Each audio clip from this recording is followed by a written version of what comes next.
So I thought this morning, kind of from a timely perspective, the world changed a little this year. I keep calling it a little. Yeah.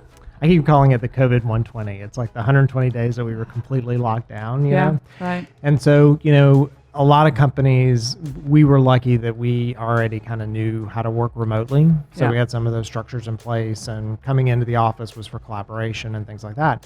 But you had a lot of companies that kind of went from, we were in the office one day to their plants are dying because they've not been back, right? Yeah, exactly. And so how are you seeing leaders, how do they deal with that? How do you go from in-person to remote so quickly? I think, the first month I think was very chaotic. Yeah. A lot of, one of the companies I think about, it has, 150 employees and nobody was working from home.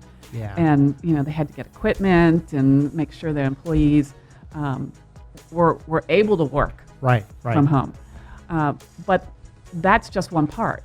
That's the, having the right tools in place, but yet the employees were also having a personal life that they were having to deal with. Mm-hmm. And there were all different scenarios.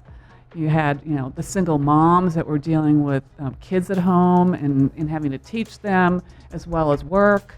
There was folks like myself who had a senior living with them, and the concern around, giving COVID to them. Right. So there was a lot of anxiety and fear, and there still is.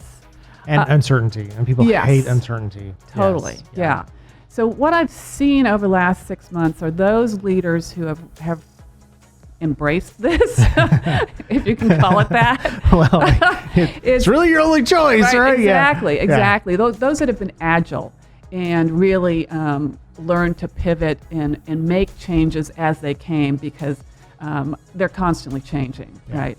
And I think what they did was, one of the things was first to really use their emotional intelligence at a higher level than they had in the past. Those Zoom meetings, we've heard about Zoom fatigue. Yeah. They needed to figure out how to connect personally with their people first, and then focus on the results. Right. Pre-COVID, it was more, okay, what do we need to do? Let's get going and do it, right? Yep. Now it's, hey, how are things going if they're still at home? Mm-hmm. And there are some that are still at home.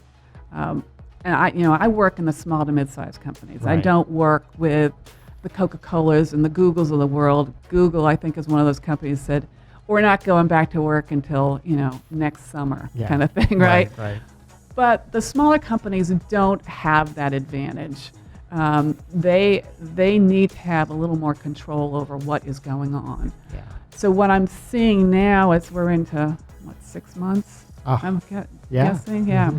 6, 7, 20, 5, right, something like that. I have no idea. Seems like forever.